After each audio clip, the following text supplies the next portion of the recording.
Welcome to the Fear and Greed Business News Afternoon Report for Thursday, the 25th of January 2024. I'm Sean Aylmer.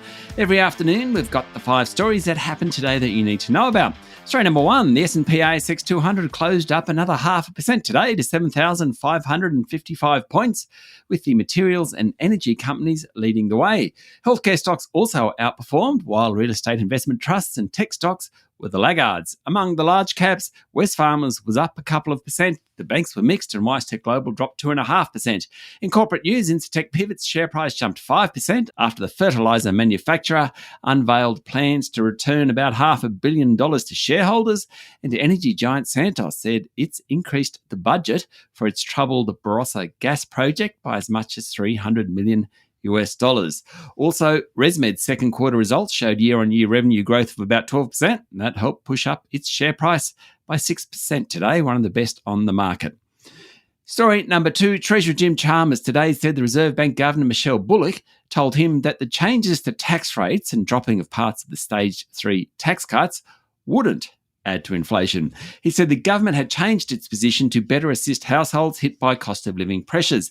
Later in the day, Treasury advice was released. It shows the redesigned Stage 3 tax cuts as cost of living measures for Middle Australia, the group that's been hit hardest by soaring interest rates. Treasury says the redesigned tax cuts will cost an extra $1.3 billion over 4 years and be broadly revenue neutral versus the existing plan, and that, as such, will not pump any additional money into the economy and therefore not put more pressure on the Reserve Bank to hike interest rates. Of course, that's what Treasury says. We'll need to wait and see if they're right. Prime Minister Anthony Albanese spent much of his day fighting off a tax that he'd broken an election promise. Story number 3, another day, another lithium miner story. This time, Sayona Mining. Sayona said it's cut staff in its Quebec operations and is reviewing the business. Its share price fell 9% on the news. It joins a long list of lithium miners to either cut costs or announce projects to reduce expenses, including Pilbara Minerals and Core Lithium. Earlier in the week, lenders to Liontown Resources withdrew a $760 million loan offer on the back of those falling lithium prices. There's some good news in the sector. Mineral Resources shares jumped 7% today after it kept its volumes and cost guidance unchanged for this fiscal year. MinRes said its 3 mines in Western Australia remain profitable despite all those falling prices. Story number 4, it was a better day for the big miners, with the price of iron ore rising above $135 a tonne after the governor of China's central bank announced an easing of lending standards for banks in the country. The big 3 local miners, BHP, Fortescue Metals Group and Rio Tinto, all closed up in the 2 to 3% range thanks to that announcement.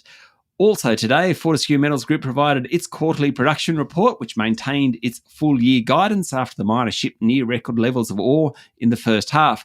Fortescue received better-than-expected prices for its iron ore in the past 3 months, but the miner will need to spend more on repairs at the Iron Bridge magnetite project. And finally, story number 5, British billionaire Joe Lewis, whose family owns English Premier League football club Tottenham Hotspur, has pleaded guilty to securities fraud charges, resolving an insider trading case in which prosecutors accused him of tipping off pilots, personal assistants and romantic partners about companies in which he invested. The 86-year-old Lewis pleaded guilty to 3 felony offences, and his sentencing is scheduled for March 28, according to the Wall Street Journal. The US Attorney General's office in Manhattan in July charged Lewis with 19 criminal counts, alleging he shared inside information as a way to give gifts to friends and compensate his employees. There are still a bunch of charges to sort through. Lewis came to the US voluntarily to surrender and was released on a $300 million bond. $300 million, a lot of money. It was secured by his yacht and a private plane. Of course it was. That's it for the afternoon report for Thursday, the 25th of January, 2024. Michael Thompson and I will be back tomorrow morning with a Friday edition of Fear and Greed Business News. I'm Sean Aylmer. Enjoy your evening.